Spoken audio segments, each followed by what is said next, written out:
Bem-vindos ao meu canal. Eu sou a pastora Érica Kerr e esse é o Tempo de Florescer.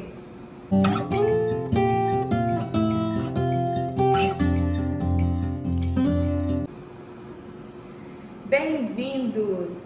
Como eu prometi no nosso vídeo anterior, hoje eu quero compartilhar com você um pouquinho da minha história, da minha trajetória. Bom, talvez assim como eu, você também, não valorize tanto sua história.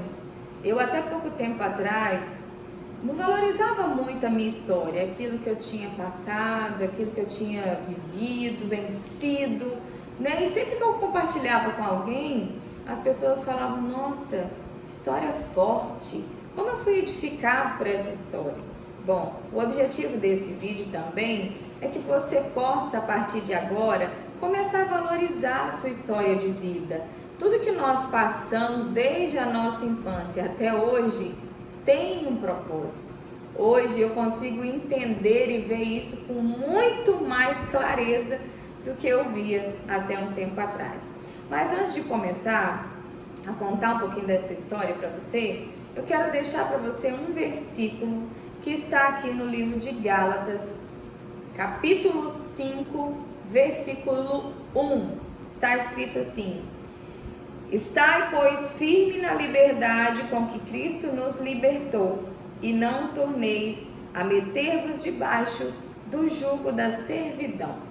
Bom, foi para a liberdade que Cristo nos libertou. E nós, precisamos ser livres. Ele quer nos libertar em todas as áreas da nossa vida. Não apenas do pecado que faz separação entre nós e Deus, mas também nos libertar nas nossas emoções, nos libertar dos nossos traumas, das nossas crenças limitantes. Quero compartilhar com você um pouquinho da minha trajetória. Bom, eu tenho muita história de vida, São 38 anos. Mas como eu disse para você, antes eu não valorizava muito a minha história. Até um dia que eu fui para minha cidade natal passar o Dia das Mães. E nesse dia em especial ia ter uma programação na igreja, onde a minha sogra congrega, e uma convidada de outra cidade iria lá compartilhar a história de como ela tinha 3 filhos, três meninos, e ela engravidou de uma menina, que era o sonho dela, assim como eu tenho também, uma história parecida. A minha cunhada disse assim: vamos lá para você ver, a história dela é muito parecida com a sua. Ela tinha 3 meninos e queria uma menina. E aí, a partir de então, esse virou o ministério dela. Ela criou um blog e começou a compartilhar essa história da vida dela. Eu falei assim: nossa, gente, eu tenho uma história parecida, a qual também eu não dava assim tanto ibope, mas é uma bênção, um milagre. E eu quero contar a história da Sara, porque às vezes a gente vai contando a nossa história tantas vezes que a gente não para ver a riqueza que é o que Deus fez na vida da gente, O povo de Israel, eles sempre compartilhavam com seus filhos e os filhos dos seus filhos a história do povo, para que aquilo ficasse marcado ali no coração daquelas crianças e eles crescessem com aquela história bem definida. Nesse dia Deus abriu a minha visão e eu falei assim: nossa, a minha história também é muito interessante, realmente uma história muito forte. Eu vou sim criar um canal no YouTube para poder compartilhar essa história.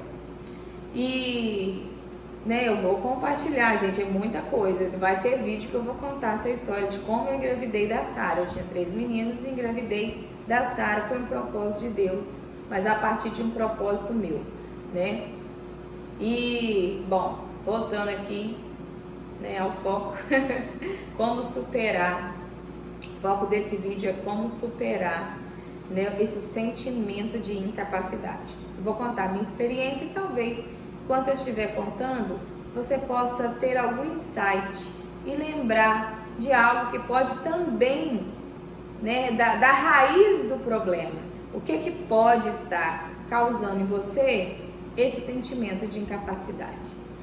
No meu caso, quando a minha mãe engravidou de mim, meu pai achava que eu ia ser um menino. Meu pai sonhava com um menino. O sonho do meu pai era ter um menino. Então eu acredito que eu aí chutava bastante, né? Me mexia muito na barriga da minha mãe. E o meu pai ali conversava comigo como se eu fosse um menino. Meu pai desejava ali ter um menino. Há 38 anos atrás, não tinha como fazer ultrassom para saber o sexo do bebê, né? Minha mãe não tinha acesso a isso. E quando nasce eu, menina, né? Meu pai ficou meio decepcionado, mas ele disse que não, né? Ficou feliz, que era menina. Mas querendo ou não, acredito que ele conversava comigo na barriga da minha mãe como se eu fosse um menino. Fazendo psicanálise, uma das nossas primeiras aulas do curso, eu aprendi que os nossos primeiros traumas acontecem a partir do 4º mês de gestação.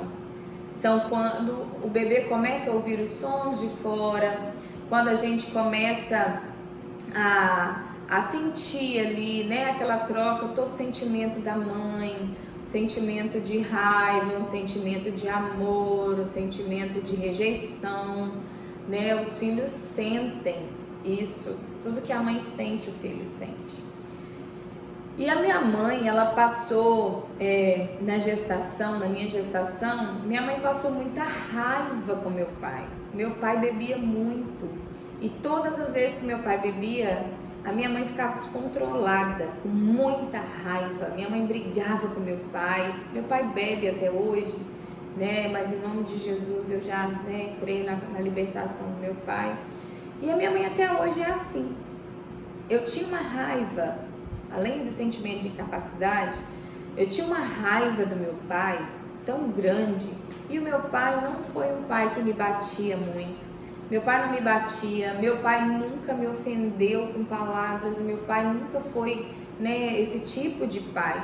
Mas eu tinha uma raiva do meu pai que eu não sabia explicar, eu não conseguia amar meu pai, né? Aquela raiva que a minha mãe sentia pelo meu pai, ela passou para mim na gestação. E aí, fazendo psicanálise, né, a gente vai se conhecendo muito, a gente vai aprendendo muito a lidar, né, com os nossos próprios sentimentos, com as nossas próprias questões, até porque antes de tratar alguém, você precisa estar com suas questões muito bem resolvidas. E voltando um dia de uma aula de psicanálise, né, eu estudo em Vitória, voltando, conversando no carro, né, com alguns alunos também, o Espírito Santo trouxe à minha mente, sabe aquele sentimento de incapacidade que você tem? Então, é fruto da rejeição do seu pai no ventre da sua mãe. Aquilo para mim acendeu uma luz, porque eu já sabia, né? Minha mãe já tinha me contado, quando você nasceu, seu pai não queria uma menina, seu pai queria um menino, achava que era um menino. E eu até compartilhei isso, né, numa ministração de cura interior do Encontro com Deus, mas em momento nenhum isso vinha na minha mente como sendo o fator, a causa, né, desse sentimento de incapacidade. Quando eu cheguei em casa, eu corri lá pro banheiro do meu quarto, olhei para mim no espelho. Depois eu vou gravar um vídeo aqui ensinando a técnica do espelho. Cada vídeo eu vou puxando o outro, né? E aí eu olhei para mim no espelho, bem nos meus olhos, e falei assim para mim mesma: você é menina e tudo bem você ser menina. Deus te fez para ser menina. Você não é um menino. Deus te fez para ser menina e você é uma bênção. Você é linda, você é capaz. E comecei a falar palavras para mim de bênção, de afirmação. Irmãos, né? Quem estiver assistindo aí. Foi algo assim instantâneo. Eu comecei a me olhar com outros olhos. Eu comecei a me aceitar do jeito que eu era. Né? Eu comecei a me achar bonita. Porque eu nunca me achei bonita, eu me olhava no espelho e eu não me achava bonita. Meu marido me elogiava e eu falava assim, queria tanto me ver com seus olhos, eu não conseguia me achar bonita. Depois eu até entendi, eu pareço muito com meu pai, e como eu não gostava muito do meu pai, então eu não queria me aceitar do jeito que eu era. Hoje eu consigo me ver como eu sou, eu consigo ver o potencial que eu tenho, eu consigo me sentir capaz. Eu comecei a sonhar, porque eu já não sonhava mais. E eu comecei a acreditar, além dos sonhos que eu tenho, né, que estão alinhados aos sonhos de Deus, mas eu comecei a acreditar nos sonhos de Deus, porque os sonhos de Deus são mais ousados do que os nossos, né? E eu comecei a acreditar nos sonhos de Deus para mim, nas promessas de Deus. Eu falei, bom, se é isso que Deus tem para mim, então eu acredito, né? Os sonhos de Deus são ousados. É por isso que esse canal, né, tá aí agora. Estou aí com esse canal no YouTube, porque eu creio que é uma ferramenta para poder compartilhar, né, de tudo isso que Deus tem feito e acreditado naquilo que Deus tem projetado para minha vida, que eu acredito ser muito maior do que eu mesma posso imaginar, tá bom?